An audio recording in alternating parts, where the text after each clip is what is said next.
Bonsoir, bonjour, bien-aimés dans le Seigneur, partout où vous nous suivez. Nous disons gloire à Dieu pour cette opportunité qu'il nous donne d'être là. Je vous salue, vous qui êtes nombreux déjà en ligne, connectés. Nous saluons la présence du pasteur Jean-Claude Ndagano. Nous saluons la présence de Maman Gertrude Mololo, Maman Wiva, Victoire Luanzo, Maman Guigui, Pasteur Safari, Maman Nancy Ngabula, Maman Evelyne, Merveille Annie Fayemba. Nous vous saluons vous tous qui êtes en ligne et nous vous demandons de pouvoir partager la vidéo afin que plusieurs s'éjoignent à nous pour poursuivre notre programme que nous avons déjà commencé. Alors, faites-moi signe si vous me captez très bien. J'aimerais m'assurer que le signal vous parvient convenablement. Alors faites-moi savoir si vous me captez très bien, si la connexion elle est bonne. J'aimerais bien le savoir. Parce que je suis en train de voir une petite lenteur chez moi. Faites-moi savoir si le son est bon, si vous me captez très bien, si la connexion est bonne et là où vous me suivez.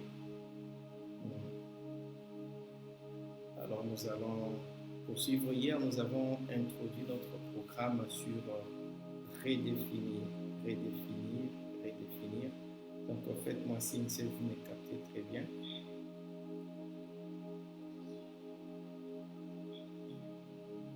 Donc voilà. Nous avons commencé notre programme sur redéfinir.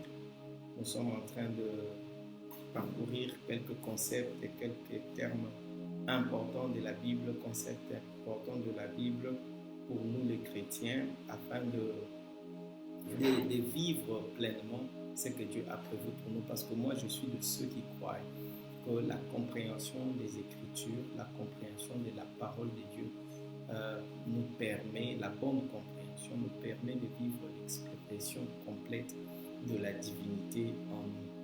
Elle passe par la connaissance de la parole. C'est pourquoi la Bible déclare: vous connaîtrez la vérité et la vérité vous affranchira. Donc la connaissance de la vérité, c'est partant sur ce qui est dans les Écritures, qui nous sert de base, qui nous sert de fondement. Les Écritures nous servent de fondement. Je veux vous expliquer cela. Plus nous allons évoluer, les Écritures sont les fondements. Ok, on me dit qu'il y a des interférences. Nous allons voir. Faites-moi signe dès que c'est bon. Faites-moi signe dès que c'est bon. Je continue. On me dit qu'il y a des interférences. Est-ce que les interférences sont toujours là ou bien c'est terminé? Si c'est arrêté, vous me dites et puis nous progressons. Ok. Donc, j'étais en train de dire, la parole de Dieu nous sert de fondement qui nous permet de bien comprendre la parole, vivre la plénitude de la parole de Dieu dans nos vies.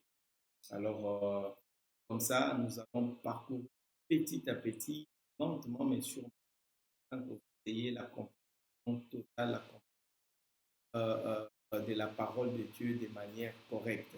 Alors, je crois que là, le son est bon. Je crois que les interférences ont pris fin et nous progressons. Est-ce que la connexion est bonne? Oui, on me dit que la connexion est bonne. Alors aujourd'hui, nous allons, comme vous le voyez en thème, nous avons trois concepts: connaissance, compréhension et sagesse.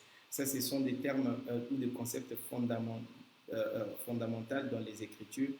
Et c'est important que nous commencions par là. Ensuite, nous allons prendre d'autres choses. Mais avant de commencer, permettez-moi de prier. Tendre Père, je prie dans le nom de Jésus, avec le Saint-Esprit, pour te dédier ces moments. Oh Dieu, conduis-nous par ta puissance et par ta sagesse. Permets-nous d'exprimer la pensée de Dieu et de communiquer la connaissance qu'il faut en ces temps présents. Que cette session se passe, Seigneur, sous ta grâce, sous ta protection, qu'il n'y ait pas d'interférence ni quoi que ce soit qui puisse déranger. Dans le puissant nom de Jésus, nous avons prié. Amen. Alors, je crois que c'est bon. Je ne sais pas si c'est bon ou non. Faites-moi savoir si c'est bon. Ok, je crois que c'est bon. Je pense que c'est bon. Je pense que c'est bon. Ok, on me dit que c'est bon. Nous avons trois concepts, connaissance, compréhension et sagesse.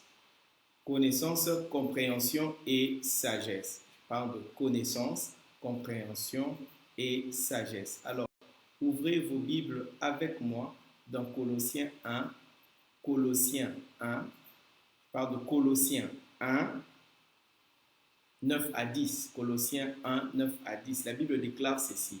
C'est pour cela que nous aussi, depuis le jour où nous avons été informés, nous ne cessons de prier Dieu pour vous et de demander que vous soyez remplis de la connaissance de sa volonté, la connaissance de sa volonté, et en toute sagesse et intelligence spirituelle, pour marcher d'une manière digne du Seigneur et lui être entièrement agréable, portant de fruits en toutes sortes de bonnes œuvres et croissant par la connaissance de Dieu. C'est-à-dire ici, l'apôtre Paul est en train d'exprimer un désir de voir tous les enfants de Dieu, les chrétiens, les saints, être remplis de la connaissance de la volonté de Dieu en toute sagesse et intelligence spirituelle. Comprenez que quand on parle de l'intelligence, on est en train de parler de la compréhension.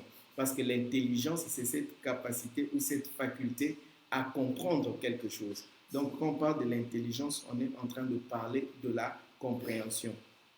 Et généralement, dans la Bible, quand vous parcourez dans la Bible, vous allez voir que les trois termes ici vont souvent ensemble.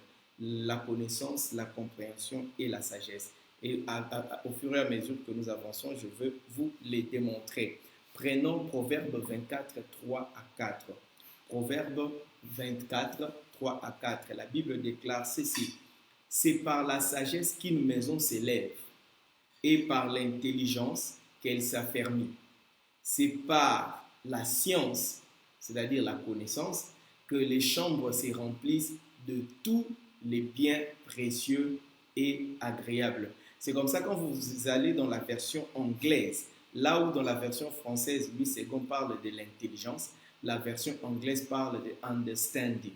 La version anglaise parle de la compréhension. Donc, c'est par la sagesse qu'une maison s'élève et par l'intelligence qu'elle s'affermit. Donc, c'est-à-dire par la compréhension que la maison s'affermit. Et c'est par la science, c'est-à-dire la connaissance, que les chambres se remplissent de tous les précieux, de biens précieux et agréables. Donc, comme je le disais, ces trois concepts, vous les trouverez souvent ensemble dans les Écritures. Vous les trouverez souvent ensemble et dans la Bible, ça part ensemble. Pourquoi? Parce que l'un ne peut pas avancer sans l'autre, l'autre ne peut pas avancer sans l'un. Donc, vous pouvez ajouter d'autres textes que vous allez lire vous-même à la maison. Colossiens 2, 2 à 3, Colossiens 2, 2 à 3, et puis Proverbes 3, 12, 19 à 21. Proverbes 3, 19 à 21. Donc, nous commençons maintenant avec le premier concept, la connaissance. J'explique la connaissance, ensuite je vais expliquer la compréhension et puis je vais expliquer la sagesse. Qu'est-ce que la connaissance? Je vous avais dit, ici nous voulons amener la compréhension des choses de Dieu, la compréhension de la parole de Dieu. Qu'est-ce que la connaissance? Nous prenons le texte de Osée 4, 6. Osée 4, 6, la Bible déclare ce qui suit. Mon peuple est détruit parce qu'il lui manque la connaissance.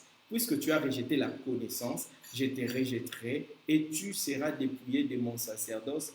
Puisque tu as oublié la loi de ton Dieu, j'oublierai aussi tes enfants. Vous voyez, la Bible parle du peuple de Dieu qui a rejeté la connaissance. La connaissance est la première étape dans le processus de matérialisation. C'est-à-dire, avant que quelque chose ne soit matérialisé, il faut qu'il y ait la connaissance de cette chose-là. Parce qu'on ne peut pas matérialiser quelque chose qu'on ne connaît pas. C'est comme ça même la création. Dieu ne pouvait pas créer le monde sans le connaître. C'est-à-dire, tout ce qui venait à exister était d'abord existé dans la connaissance de Dieu, dans la pensée de Dieu. Vous voyez, donc la connaissance est la première étape dans le processus de matérialisation. Les processus, par exemple, scolaires est l'exemple parfait. Pour qu'une personne devienne médecin, on ne commence pas par le conduire à l'hôpital. C'est-à-dire quelqu'un veut devenir médecin, on le conduit à l'hôpital. Non, non, non. Et on ne commence pas non plus par lui donner les habits de médecin, parce qu'on veut en faire un médecin. Mais qu'est-ce qu'on fait quand on veut faire de quelqu'un un médecin? On le prend, on l'amène à l'école dans une université, ou dans une salle, dans un auditoire où il n'y a même pas un seul malade, où il n'y a pas une seule maladie. On l'amène là, on commence à lui donner des connaissances. Parce que la matérialisation qu'on veut amener dans la vie de cette personne, c'est quoi? Le médecin. Mais on ne part pas par, on l'amène directement à l'hôpital, non. On commence par lui donner les connaissances de ce qu'il doit devenir. Vous comprenez un peu? Et ce n'est pas parce que, par exemple, les savons est disponible, mais si tu ne l'utilises pas pour te nettoyer, tu ne seras pas propre. Vous voyez un peu, ça c'est un exemple que Renard Bonk a toujours donné. C'est-à-dire le savon peut être dispo, mais tu restes sale. Pour être propre, la disponibilité du savon ne suffit pas. Il faudrait prendre le savon et l'utiliser. C'est ainsi aussi avec la connaissance. Il faudrait l'acquérir pour en subir l'influence. Il faudrait l'acquérir pour devenir quelque chose. Il faudrait l'acquérir pour matérialiser quelque chose. Et l'acquisition de la connaissance exige des efforts. C'est-à-dire qu'il y a un prix à payer pour acquérir la connaissance.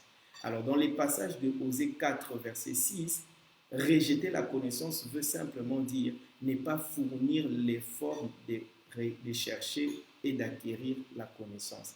Quand Dieu dit mon peuple périt parce qu'il lui manque la connaissance, il continue de dire parce que tu as rejeté la connaissance. Donc, le problème de ces peuples, c'est que la connaissance était disponible, mais seulement ils n'ont pas fourni l'effort pour acquérir cette connaissance. Et ça, c'est le rejet de la connaissance. Rejeter la connaissance ne veut pas simplement dire, comment dire, que tu avais une connaissance et tu la rejettes. Non, non, non. Rejeter la connaissance veut dire ne pas fournir les efforts nécessaires pour acquérir la connaissance. Alors, plusieurs chrétiens aujourd'hui aussi mènent une vie complètement dépouillée de la puissance et de l'autorité et de la joie même du salut. Simplement pourquoi? Parce qu'ils ont rejeté la connaissance. Ils ne fournissent pas l'effort pour acquérir la connaissance qui leur apportera la joie du salut, qui leur apportera la puissance de Dieu, qui leur apportera de matérialiser les choses que Dieu a prévues dans leur vie. Alors, plusieurs sont ceux-là qui ne trouvent l'occasion de lire la Bible, par exemple, que lorsqu'il est occulte. Par exemple, dans un programme comme ça, vous allez trouver que beaucoup de chrétiens lisent leur Bible seulement dans des réunions de prière à l'église ou dans des réunions d'enseignement comme ça. Mais pour qu'ils lisent la Bible lui-même à la maison, c'est très difficile. Et même ceux qui lisent, parfois, ils lisent par devoir chrétien et ils ne lisent pas de manière systématique à étudier la parole de Dieu. Ce qui fait que si nous faisons un survey, une statistique pour voir quel est le nombre de chrétiens qui étudient la parole de Dieu, vous allez trouver que c'est très peu et c'est la conséquence de manque de connaissances. Alors, vous qui me suivez, déjà le fait de me suivre chaque jour, c'est un effort que vous faites pour acquérir la connaissance et aller plus loin, utiliser cette connaissance. C'est pourquoi je vous explique tous ces concepts. Alors, nous allons voir ensemble quelques caractéristiques de la connaissance. Première caractéristique de la connaissance, c'est que la connaissance donne l'assurance. La connaissance donne l'assurance. Vous allez, quand on parle avec une personne, on pose la question, es-tu sûr? Est-ce que tu es sûr de ce que tu dis? Est-ce que tu es sûr de ce que tu dis? Et cette question à laquelle nous sommes habitués dans nos conversations, c'est souvent posée avec l'intention de déterminer si la personne a l'assurance de ce qu'il dit ou non. Ça détermine les niveaux comment on dit ça, les niveaux d'assurance de la personne quand il te donne une information. Tu lui poses la question, es-tu sûr? Lorsque la personne dit oui, je suis sûr, vous savez que la personne sait de quoi il parle. Mais quand quelqu'un ne connaît pas très bien, c'est-à-dire sa connaissance est approximative, il te dira, bon, je ne sais pas trop, mais c'est ce que j'ai appris. Mais quelqu'un qui est certain de l'information ou de la connaissance qu'il a, qu'est-ce qu'il fait? Il est sûr de ce qu'il fait. Donc la connaissance donne de l'assurance. Et l'assurance est une attitude et un état d'esprit qui dépend de la connaissance que l'on possède. Quelqu'un qui n'a pas de connaissance n'aura pas d'assurance. Ouais, n'aura pas d'assurance. Alors, les professeurs, par exemple, à l'école, ils savent reconnaître cette attitude quelquefois juste en regardant la posture ou l'expression faciale ou même l'expression vocale des étudiants au cours d'un examen oral.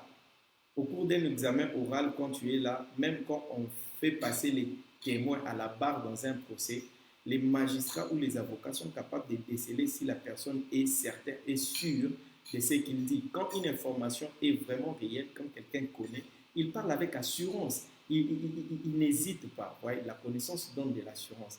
Et un étudiant qui ne connaît pas sa matière et un étudiant qui connaît très bien sa matière, il est décontracté, tranquille, il écoute les questions du professeur avec une attente particulière et quelquefois avec un petit sourire quand tu es sûr que tu connais. Le prof te pose la question, tu souris. Mais quand un étudiant n'a pas de connaissances suffisantes par rapport à la matière, vous allez vous rendre compte qu'il sera stressé, agité et à chaque question, il essaiera de donner l'impression de n'avoir pas bien entendu la question. Il va demander, s'il vous plaît, professeur, est-ce que vous pouvez répéter la question? Et ça, ce sont des signes qui montrent que la personne n'a pas de connaissances, donc le manque d'assurance. Et il en est aussi de la même de la foi chrétienne. Un chrétien qui n'a pas de connaissances nécessaires et suffisantes sur l'œuvre de la grâce de Jésus-Christ ne pourra pas avoir l'assurance de son salut. L'assurance de ton salut est fonction de la connaissance que tu as de l'œuvre de Christ.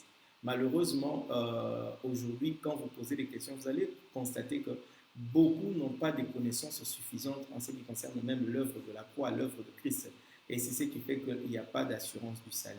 L'augmentation de la connaissance prédite dans la Bible au sujet des temps de la fin n'est rien d'autre qu'une réponse directe à l'augmentation des défis du temps de la fin. Vous comprenez? Daniel 12,4, la Bible dit que dans les derniers temps, la connaissance augmentera. Vous voyez, c'est dans Daniel 12, verset 4. Dans les temps de la fin, la connaissance fera quoi? Augmentera. Pourquoi Dieu a prévu que dans les derniers temps, la connaissance augmente? Parce qu'aussi, notre foi sera face à beaucoup de défis, à beaucoup de challenges, ce qui fera en sorte que si tu n'as pas suffisamment de connaissances, tu ne marcheras pas avec assurance. Donc, pour que tu restes dans l'assurance, il faut que tu connaisses très bien.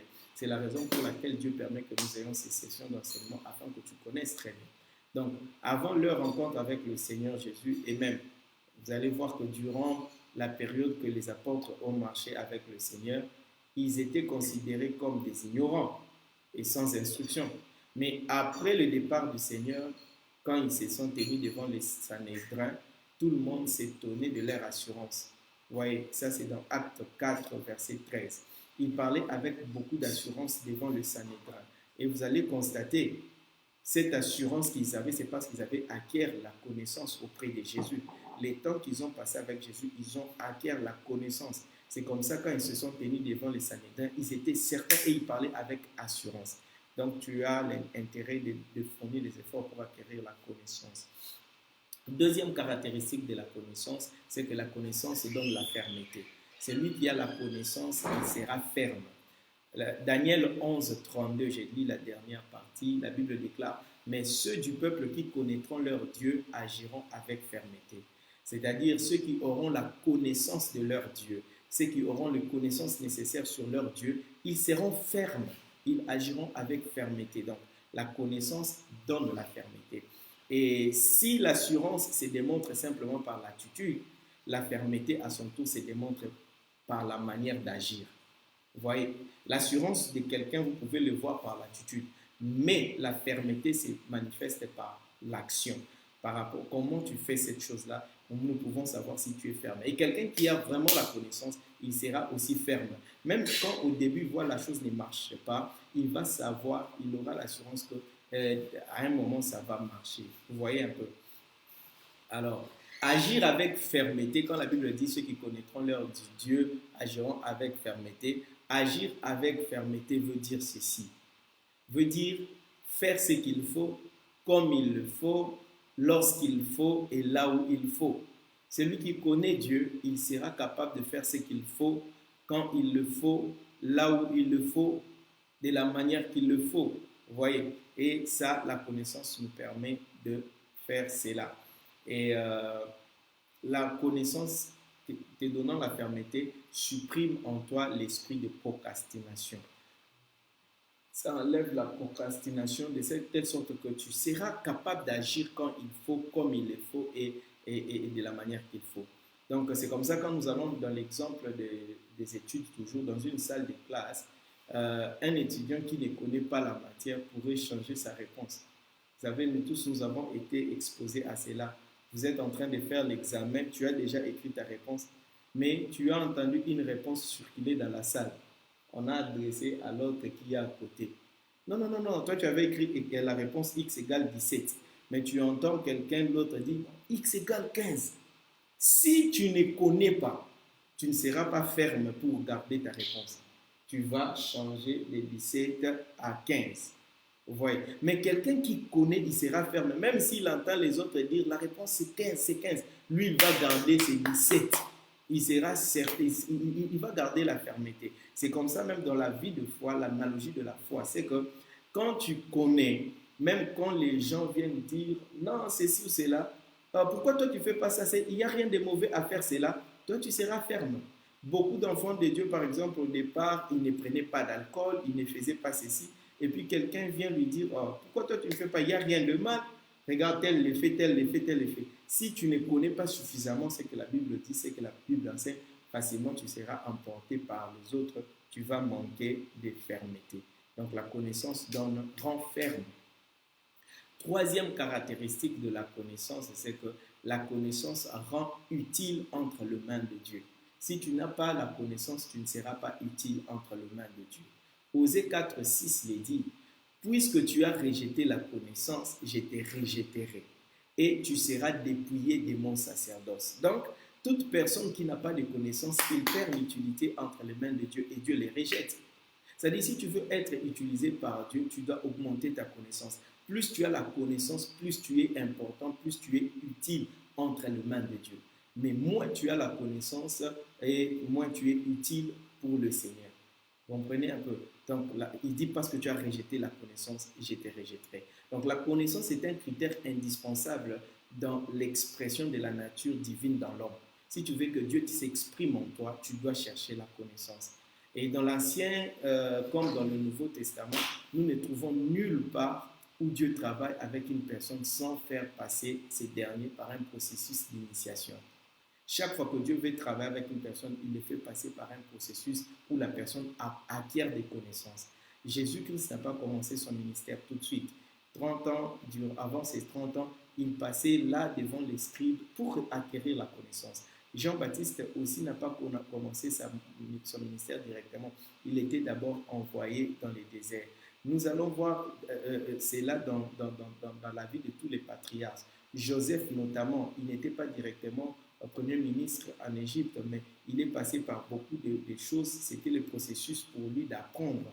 Même avec Moïse, il était dans la maison de Pharaon, il a été dans les déserts afin d'apprendre à conduire les troupeaux, les peuples chez Jéthro, son beau-père. David notamment, il a été loin, mais il est passé par un processus où il devait acquérir des choses. Donc, les apôtres sont passés par les mains de Jésus. Chaque fois que Dieu veut utiliser une personne à une grande échelle, de manière vraiment effective, il les fait passer dans un processus qui communique la connaissance. Donc, Dieu ne bypasse pas la connaissance. Donc, si tu veux être utile entre les mains de Dieu, cherche la connaissance. Sans la connaissance, l'appel est obsolète. Parce que tu peux avoir l'appel de Dieu, mais quand tu n'as pas la connaissance, tu ne vas pas fonctionner complètement dans l'appel que le Seigneur t'a donné. La Bible déclare dans Matthieu 22, 14, car il y a beaucoup d'appelés, mais peu d'élus. Qu'est-ce qui fait l'élection? Tu es déjà appelé du Seigneur, mais tu n'es pas encore élu. Qu'est-ce qui fait l'élection? C'est la connaissance. Quand Dieu t'appelle, cherche la connaissance, tu seras élu. Vous comprenez ça? Donc, la connaissance rend utile entre les mains de Dieu. Quatrième caractéristique de la connaissance, c'est que la connaissance est plus importante que l'expérience. La connaissance est plus importante que l'expérience. Qu'est-ce que j'ai dit par la connaissance est plus importante que l'expérience? C'est que les choses que tu apprends par expérience, que tu fais par expérience, tu commettras beaucoup d'erreurs. Mais quelque chose que tu viens faire dont tu as la connaissance, tu commettras moins d'erreurs. J'aimerais prendre l'exemple, par exemple, l'exemple de la conduite de véhicule. Tu vois, quand tu conduis la voiture, si tu apprends à conduire par expérience, tu as ton frère qui a une voiture, tu l'accompagnes et puis il te montre et puis tu commences à conduire la voiture. Avant que tu deviennes vraiment expert ou très bon chauffeur, tu connaîtras des accidents. Ou bien si tu ne connais pas d'accident, tu seras arrêté plusieurs fois par les policiers parce que tu ne connais pas le code de la route et certains principes. Mais quelqu'un qui, avant de conduire, va d'abord à l'auto-école, apprendre à conduire. Quand il apprend à conduire, le jour où il commence à conduire sa voiture, il commettra moins d'erreurs, il connaîtra moins de problèmes avec la police et voilà. Mais quelqu'un qui apprend à conduire par expérience connaîtra beaucoup d'erreurs. Et la connaissance est plus importante que l'expérience. C'est pourquoi ne cherchez pas à faire les choses et à apprendre dans l'état, à apprendre par expérience. Si vous avez l'opportunité d'acquérir d'abord la connaissance de la chose que vous voulez faire, faites-le. Ça va vous épargner des retards, ça va vous épargner des erreurs, ça va vous épargner beaucoup de problèmes. Apprenez. N'allez pas apprendre les mariages dans les mariages. N'allez pas apprendre la vie professionnelle à l'entreprise. Avant d'entrer dans les mariages, prenez les connaissances en ce qui concerne le mariage. Avant d'aller travailler dans une entreprise, prenez les connaissances. Et même dans les ministères, n'entrez pas dans les ministères pour apprendre pendant que tu fais le ministère. Va d'abord te faire former au pied d'un maître ou bien dans un institut, on dit quoi, un institut où on forme les gens. Ensuite, lance-toi dans les ministères. Tu commettras très peu d'erreurs et tu connaîtras beaucoup de succès. Cinquièmement, la connaissance est acquise par un processus. Vous devez savoir que la connaissance s'acquiert par un processus. La connaissance ne s'acquiert pas comme un don. La connaissance ne s'acquiert pas par un claquement de doigts, mais la connaissance s'acquiert par un processus. L'une des choses qui a causé et qui continue à causer beaucoup de problèmes à l'Église, c'est l'attitude que prennent certaines personnes après qu'ils aient reçu un appel au ministère. Au lieu de s'inscrire dans un processus conduisant à l'acquisition de connaissances nécessaires pour l'accomplissement de l'œuvre du Seigneur, ils s'attendent à une élimination instantanée. Voyez? Et ils se basent parfois sur le don de l'esprit qu'ils ont. Vous comprenez? Donc la théorie vient toujours avant la pratique. Alors, d'ailleurs, quelqu'un avait dit « Rien n'est plus pratique qu'une bonne théorie ». Vous voyez, rien n'est plus pratique qu'une bonne théorie. Alors, dans l'œuvre de Dieu, nous ne devons pas nous attendre à un tout à coup pour bien faire les choses. Nous devons nous inscrire dans les processus d'apprentissage.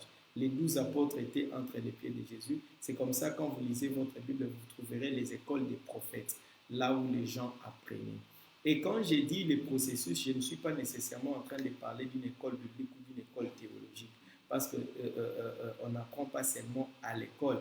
Mais la logique de la Bible, ce n'est pas trop une logique d'une institution, mais c'est plutôt une logique du discipleship, être au pied d'un maître. L'école de Dieu dans la Bible, selon la Bible, l'école pour les ministères, ce n'est pas dans une salle de classe où les professeurs défilent et vous enseignent, mais l'école des ministères, c'est au pied d'un homme de Dieu qui a déjà servi le Seigneur. Ça, c'est l'école parfaite pour les ministères. J'aurai le temps d'expliquer cela. Vous ne pouvez pas commencer à servir le Seigneur parce que vous êtes allé à l'école théologique. Vous ne pouvez pas commencer à servir le Seigneur parce que vous êtes allé dans une école biblique. Non, non, non, non. Pour servir le Seigneur, vous devez être à l'école d'un homme. Vous devez être au pied d'un homme qui a servi le Seigneur et qui a l'expérience qui vous enseigne à servir le Seigneur. C'est comme ça qu'on sert le Seigneur. C'est ça les processus par lesquels on acquiert. Donc, ce n'est pas, quand je dis les processus peuvent être systématiques ou formels, mais ça peut aussi être informel et complexe. Septième, je vais parler du sixième. C'est sixième, je crois. Sixième caractéristique de la connaissance, c'est que la connaissance donne de la valeur. La connaissance donne de la valeur. La connaissance donne de la valeur. La connaissance donne de la valeur. La valeur que donne la connaissance est ce qui justifie l'afflux dans les écoles et dans les universités. Pourquoi les gens courent chaque année, chaque parent veut envoyer son enfant à l'école, chaque parent veut envoyer son enfant à l'université? Parce que c'est pour acquérir la connaissance. Et cette connaissance-là augmente la valeur de la personne dans la société. Vous voyez? Et les parents ne tiennent pas compte de la volonté des enfants. Vous voyez? Et parmi les premières choses auxquelles les parents réfléchissent lorsqu'un enfant vient au monde, c'est il y a une question qui vient. Que voulons-nous que notre enfant soit dans le futur? Et c'est en fonction de ça qu'on envoie l'enfant à l'école. Et l'école, quand l'enfant acquiert la connaissance, ça augmente sa valeur dans la société. Osée 4, 6. Mon peuple est détruit parce qu'il lui manque la connaissance. Puisque tu as rejeté, je te rejetterai. Donc tu as perdu de la valeur. Sans connaissance, on n'a pas de valeur. Et tu seras dépouillé de mon sacerdoce. Puisque tu as oublié la loi de ton Dieu, j'oublierai aussi tes enfants. Donc l'ignorance a une conséquence qui va même dans les générations à venir. Comprenez? Alors, si vous voulez augmenter votre connaissance, votre valeur dans la vie, votre valeur dans la société, augmentez votre connaissance. Plus vous augmentez votre connaissance, plus vous avez de la considération auprès des hommes. Vous voyez, hein? Et les hommes, les grands hommes vous recevront, les grandes entreprises vont courir vers toi. Imaginez si, par exemple, dans le domaine séculier, si tu augmentes tes capacités, tu augmentes tes connaissances, tu as des PhD, tu as de l'expérience, toutes les entreprises, les grandes entreprises vont commencer à courir derrière toi pour t'avoir avec eux parce que tu as de la valeur. Et tu peux discuter ton salaire comme tu veux. Et même dans les entreprises, les salaires sont payés en fonction des niveaux des gens, en fonction des niveaux d'études. On ne paye pas quelqu'un qui a un D6 de la même manière que quelqu'un qui a un diplôme de licence, de la même manière que quelqu'un qui a un doctorat, de la même manière que quelqu'un qui a un PhD. C'est-à-dire, même dans la société, la rémunération dans les entreprises est fonction de niveau de gens, des niveaux de connaissances et de compétences. Donc, plus tu augmentes ta connaissance, plus tu augmentes de la valeur. Alors, c'est là, va de soi aussi avec le Seigneur. Plus tu augmentes ta connaissance, plus tu augmentes ta valeur même devant les Seigneurs. Il y a des gens que Dieu chérit sérieusement, que Dieu protège de manière spéciale, parce que Dieu sait que si je perds cet homme, ce sont des milliers d'hommes que je perds, parce que tu as plus de valeur. Comprenez? Augmente ta valeur, tu augmenteras aussi les nombres d'anges qui doivent travailler autour de toi pour te garder. Moins tu es utile entre les mains de Dieu, moins il y a des anges qui te servent. Plus tu as la connaissance et tu sers le Seigneur aux intérêts du ciel, plus il y a une cohorte des anges qui te servent. Romains 12, verset 2, la Bible déclare ceci. Ne vous conformez pas au siècle présent, mais soyez transformés par le renouvellement de l'intelligence, afin que vous discerniez quelle est la volonté de Dieu, ce qui est bon, agréable et parfait. Donc vous voyez, la connaissance de la parole de Dieu renouvelle notre intelligence et nous rend capables de discerner la volonté de Dieu afin de marcher conformément à ses voies. Et c'est ce qui donne de la valeur et nous rend utiles entre ses mains pour son œuvre sur la terre. Septièmement, la connaissance transforme. La connaissance transforme. La connaissance transforme. Romains 12, que nous venons de lire, il dit quoi? Ne vous conformez pas au siècle présent, mais soyez transformés par le renouvellement de l'intelligence. Soyez transformés. Plus tu renouvelles ton intelligence. Renouveler son intelligence veut dire quoi? Acquérir des connaissances, acquérir de nouvelles connaissances. Vous voyez, plus tu acquiers la connaissance, tu vas subir une transformation. Quelqu'un qui était à la maison comme ça, après 5 ans, on commence à l'appeler maître. Il a été transformé. Quelqu'un qui était avec nous à la maison, après quelques temps, on commence à l'appeler docteur. Après un temps, on commence à l'appeler archi. Après un temps, on commence à l'appeler je ne sais quoi. C'est parce qu'il est passé par un processus de connaissance. La connaissance transforme celui qui l'acquiert. Et tu es transformé en fonction de la connaissance que tu acquiers. Quelqu'un qui est dans la faculté de droit, il reçoit des informations qui les transforment en juriste. Quelqu'un qui est dans la faculté de médecine reçoit des informations ou la connaissance qui les transforme en médecin. Vous voyez un peu. Et quelqu'un qui est exposé aux connaissances sataniques se transforme en démon, en sorcier. Même si tu ne le sais pas, même si tu es inconscient, si tu acquiers les informations que le diable te donne, les connaissances que le diable te donne, tu te transformes en ce que le diable veut que tu deviennes. C'est pourquoi tu dois faire attention à ce que tu reçois. J'en avais parlé hier en introduction. Le diable fait un effort pour contrôler les médias afin de nous bombarder des informations parce qu'il sait que nous devenons ce que nous entendons. Nous devenons ce que nous emmagasinons en nous comme connaissance. Alors fais attention à ce que tu reçois comme connaissance. Notre intelligence est renouvelée en fonction des connaissances que nous acquérons. Est-ce que vous me saisissez? Voyez un peu. Alors, notre transformation dépend vraiment de la qualité. C'est pourquoi tu dois veiller. Qui écouter et quoi écouter. Il est très dangereux de s'exposer aux connaissances ou aux informations dont vous ignorez la source et l'objectif. C'est pourquoi même on interdit aux gens d'écouter un certain type de musique ou bien d'écouter, de lire un certain nombre de livres. On vous interdit parfois certaines choses parce qu'on n'est pas sûr de la source de cette information-là. Par exemple, les films que nous suivons ou bien les émissions que nous regardons, on n'est pas sûr de la source de ces connaissances qu'on veut nous communiquer. Et une connaissance dont tu n'es pas certain de la source ne t'expose pas à cette connaissance-là. Et ça va t'empêcher d'être transformé en quelque chose que tu ne veux pas. Vous voyez, quelqu'un déjà qui suit une série télévisée qui s'appelle Scandale. Chaque jour, quand il se met à la télé, il voit Scandale. C'est une information qu'on est en train de lui communiquer. Et dans cette série Scandale, il n'y a que des scandales.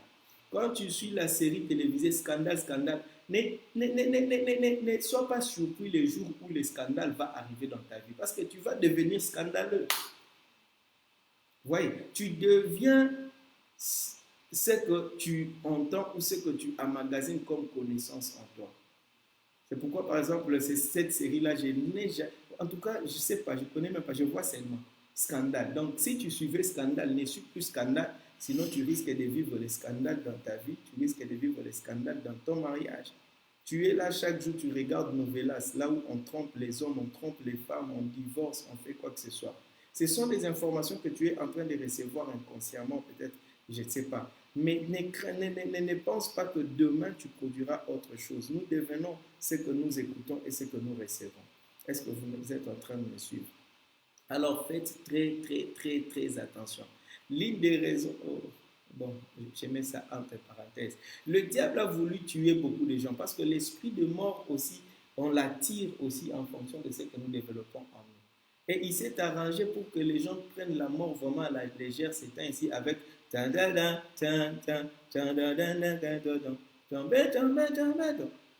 c'est tout le monde maintenant. Qu'est-ce que le diable veut faire avec ça? S'aimer dans votre tête l'idée de la mort, l'idée de la mort, l'idée de la mort, que vous commencez à vous rire de la mort, à apprécier la mort, à apprécier ces choses-là. Et plus tu apprécies la mort, entre. Et c'est comme ça que beaucoup de gens aussi commencent à mourir si facilement. Alors toi, tu ne dois pas t'exposer à ce genre de choses. Ne ris pas même face à cela. Ne ris pas. Zappe cela et passe. Est-ce que vous êtes en train de me suivre? Expose-toi à l'enseignement de la parole de Dieu comme je suis en train de le faire. Tu fais bien, toi qui me suis. Tu fais très bien de me suivre chaque jour. Et ce n'est pas facile pour moi d'être là en ligne chaque jour pendant 1 heure ou plus, enseigner comme je l'enseigne, comme ça. Ce n'est pas facile, mais c'est un effort que je suis en train de fournir parce que j'ai le fardeau dans mon cœur. Que toi qui me suis, que tu sois transformé en l'image de Christ. Que tu sois transformé en ce que Christ veut que tu sois. En écoutant ces choses. C'est pourquoi sois encore fidèle. 8e caractéristique de la connaissance libère. La connaissance fait quoi? La connaissance libère. La Bible déclare, vous connaîtrez la vérité et la vérité vous affranchira. La vérité libère, la vérité et la connaissance libère, la connaissance affranchit. Quand est-ce que la vérité vous affranchit? Lorsque vous la connaissez. C'est comme ça, ces versets commencent par, vous connaîtrez la vérité et la vérité vous affranchira. Ce n'est pas parce que la vérité est là que toi tu seras affranchi par cette vérité. Tu ne seras affranchi que d'une vérité que tu connais. Une vérité que tu ne connais pas, elle ne fonctionnera pas dans ta vie. Elle ne va pas t'affranchir, elle ne va pas te rendre libre. C'est pourquoi tu as intérêt de connaître, cherche à connaître. C'est comme ça que je vous amène ici avec des termes, je vous amène, je me présente devant vous, cherchant à vous faire connaître ce qui est important afin que vous en subissiez les conséquences. Donc, augmentez votre connaissance et vous serez affranchi, vous serez libéré. L'ignorance est comme une prison. L'ignorance est comme une prison, une chaîne qui limite l'homme dans ses mouvements, dans ses paroles et ses accomplissements. Si vous ne connaissez pas, vous êtes dans une prison. C'est pourquoi on dit la connaissance libère. Vous connaîtrez la vérité vous libérera. On ne libère qu'un quelqu'un qui est enchaîné, on ne libère que quelqu'un qui est prisonnier. Et donc, l'ignorance est une prison. Alors, l'homme ne peut parler qu'à la limite de ses connaissances. Vous voyez un peu? Parce que la connaissance s'exprime d'abord en termes de parole avant d'être action. Dans les livres des Actes, au chapitre 5, Pierre et Jean sont arrêtés et amenés devant les Sanhédrins. Pendant qu'ils parlaient, les sacrificateurs les entendirent et constatèrent que Pierre et Jean parlaient des choses qui semblaient être au-delà de leur connaissance, parce qu'ils étaient des hommes du peuple, la Bible dit, sans instruction. Voyez. Donc, ils étaient surpris.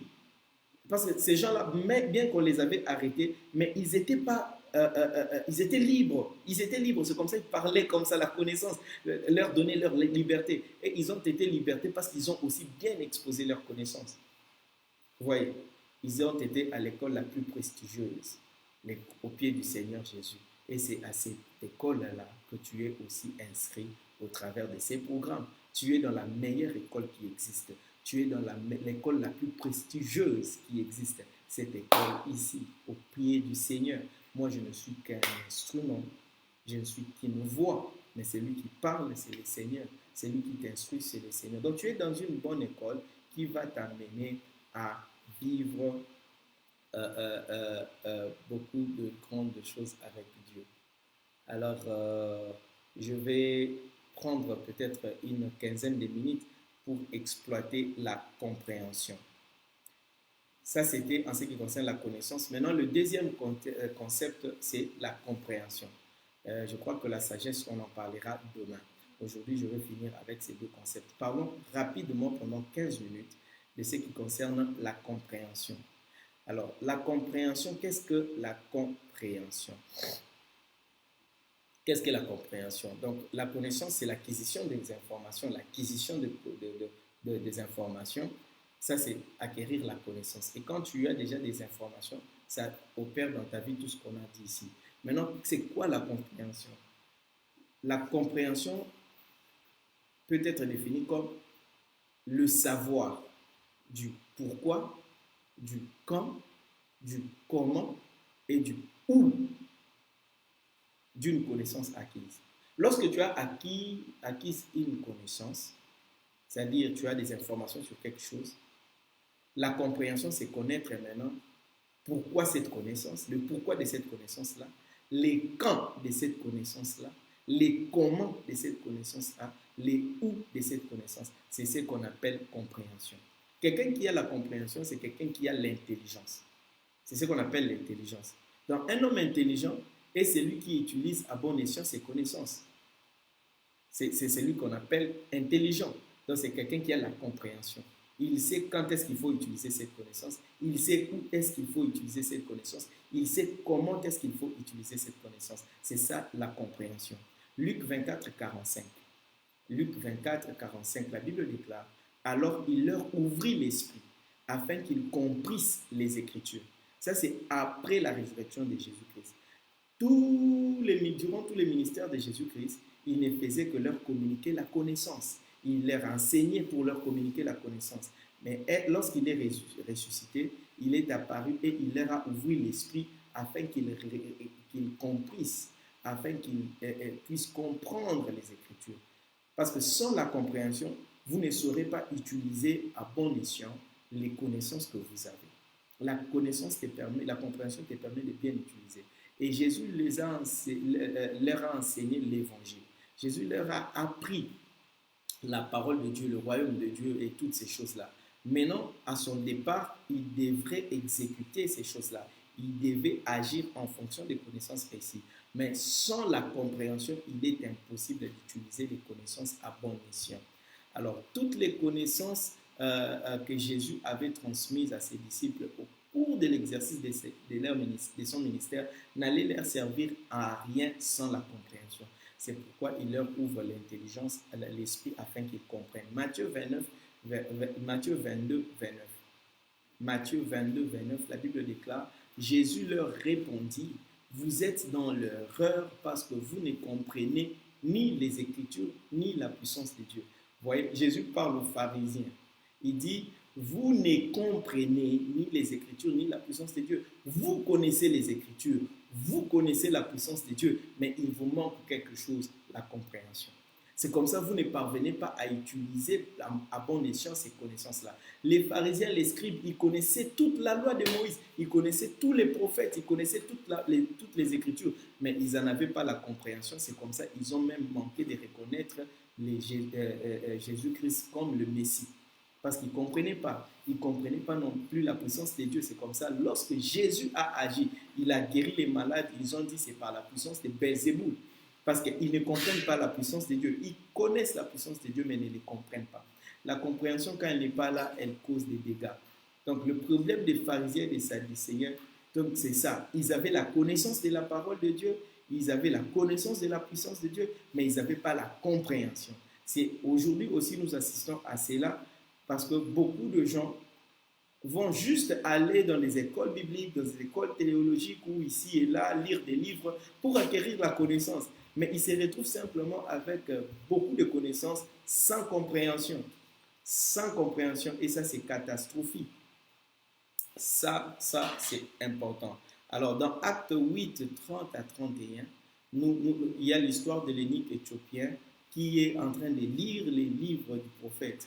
Il lit, mais il ne comprend rien. Il était en train d'acquérir la connaissance. C'est-à-dire, si vous lui demandez de vous raconter l'histoire qu'il était en train de lire, il la connaît. Il peut te la raconter, mais il n'en avait pas la compréhension. Alors, Dieu envoya Philippe à sa rencontre afin de lui donner la compréhension de la connaissance qu'il était en train de délecter avec soif. Donc, il est important de savoir qu'une connaissance non comprise finit par être oubliée et ne te profite de rien. Avoir la connaissance sans compréhension, c'est aussi comme posséder une clé et ignorer la serrure correspondante. Vous avez une clé, mais vous ignorez quelle est la porte qu'elle ouvre. Finalement, cette clé ne vous servira de rien. Et si vous avez aussi une connaissance dont vous n'avez pas la compréhension, elle ne vous servira à rien. Vous voyez, il m'est arrivé à plusieurs reprises de me retrouver dans mon trousseau de clés avec une clé dont j'ignore complètement ce qu'elle ouvre. Quand vous ignorez quelle est la porte ou quelle est la serrure que cette clé ouvre, cette clé-là, même si elle est en or, elle ne vous servira à rien. À moins que vous l'évaluiez et que vous ayez l'argent pour manger, puis c'est fini. Même si la clé est jolie, elle décore votre trousseau, ça n'a pas grande utilité. Donc il faudrait connaître la porte ou la serrure qu'elle ouvre. Alors, c'est ça la compréhension. Voyons maintenant quelques caractéristiques de la compréhension. Voyons quelques caractéristiques de la compréhension. Première caractéristique, la compréhension supprime la peur. La compréhension supprime la peur. La compréhension supprime la peur. La peur est un sentiment commun à tous les hommes. Si tu es un homme et qu'il ne t'arrive pas d'avoir peur, tu n'es pas un homme. Un homme doit avoir peur. Un homme normal doit avoir peur. Et la peur a causé beaucoup de dégâts dans notre société. Nombreux sont ceux qui sont passés à côté de grandes opportunités à cause de la peur. La peur peut te causer de perdre un combat dont la victoire est à ta portée. La peur peut te faire perdre un emploi dont tu as la compétence. Vous voyez, Goliath était à la portée de l'armée d'Israël. Goliath, quand il s'est tenu devant l'armée d'Israël, Israël avait la possibilité et le moyen de les battre. Mais la peur a fait manquer à toute l'armée israélienne l'opportunité de battre Goliath. Seul David qui avait la connaissance et il avait la compréhension des choses de Dieu. Il connaissait et il comprenait. Et qu'est-ce qu'il a fait? Il est venu et il a fait tomber Goliath. Il savait il comprenait qu'un incirconcis ne peut pas vaincre l'armée de Dieu. Vous voyez? Mais les autres ont sombré dans la peur parce qu'ils ne comprenaient rien. Et le roi et toute l'armée d'Israël connaissaient l'alliance de l'Éternel avec son peuple. Mais il nous a manqué la compréhension pour comprendre l'étendue de cette alliance. Quand vous ne comprenez pas quelque chose, vous ne comprendrez pas aussi l'étendue de cela. L'alliance de Dieu couvrait aussi la victoire sur Goliath. Mais eux, ils ne savaient pas. David avait compris tout le contour de l'alliance de l'Éternel avec son peuple et cela lui a permis de surmonter la peur en ignorant tous les facteurs qui semblaient lui être défavorables. C'est également sa compréhension de l'alliance qui lui a empêché de porter la main sur le roi Saül alors qu'il en avait l'occasion. David a eu l'occasion de tuer Saül, mais il n'a pas porté sa main sur Saül parce qu'il comprenait la loi de l'Éternel, il comprenait le principe de la royauté. Quand vous comprenez, ça vous empêche de commettre des bêtises. Comprenez, je me rappelle encore dans ma vie estudiantine, à la faculté polytechnique de l'université de Kinshasa, avant chaque examen, juste en regardant attentivement les étudiants, on pouvait lire la peur ou la sérénité sur les visages des uns et des autres, et surtout lorsqu'il s'agit d'un examen à l'oral. Ceux qui avaient compris la matière étaient sereins, mais les autres tremblaient de peur. La compréhension te laisse dans la peur, et enlève la peur, allais-je dire. Donc, personnellement, pour les matières dont j'avais une bonne compréhension, l'annonce d'un examen était une bonne nouvelle. Mais c'était un enfer pour les autres matières que je ne comprenais pas bien. Une matière dont tu ne comprends, que tu ne comprends pas bien quand on annonce l'examen, mais tu trembles de peur. Vous voyez un peu. Par exemple, bientôt, ça sera les examens d'État. Les étudiants qui ont compris leur matière, ils attendent l'examen avec beaucoup de joie. Mais ceux qui n'ont pas compris leur matière, ils ont peur. Luc 24, 45, nous avons lu, il dit, il leur ouvrit les yeux, l'esprit afin qu'ils comprennent les Écritures. C'est pour leur enlever la peur.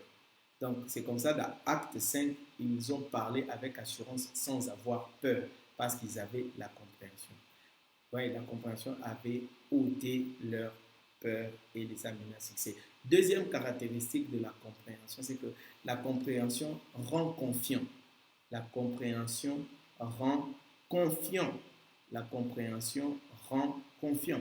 Après la construction des murailles de Jérusalem sous le leadership de Néhémie, vous connaissez l'histoire de Néhémie, si vous ne connaissez pas, allez lire, c'est une façon d'acquérir la connaissance. Les peuples avaient besoin de répondre confiance afin d'être dans les dispositions morales lui permettant de célébrer les fêtes de l'Éternel. Quand Néhémie a fini de bâtir les murailles, il fallait célébrer les fêtes de l'Éternel. Mais les peuples avaient le moral très bas et ils ne pouvaient pas célébrer. Donc la perte de confiance était due au fait d'être à la merci de tous ceux qui leur voulaient du mal. Ils avaient peur contre des ennemis qui leur voulaient du mal. Et Néhémie ayant compris cela, il a fait quoi? Lisez l'histoire de Néhémie, ça se trouve dans la Bible.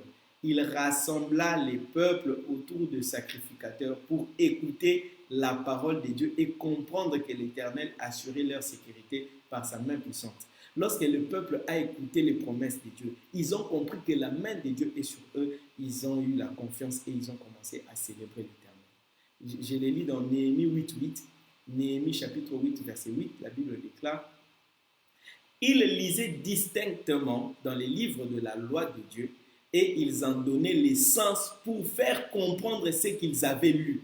Donc, vous voyez un peu, Néhémie 8.8, ils lisaient distinctement dans les livres de la loi de Dieu et ils en donnaient les sens pour faire comprendre ce qu'ils avaient lu.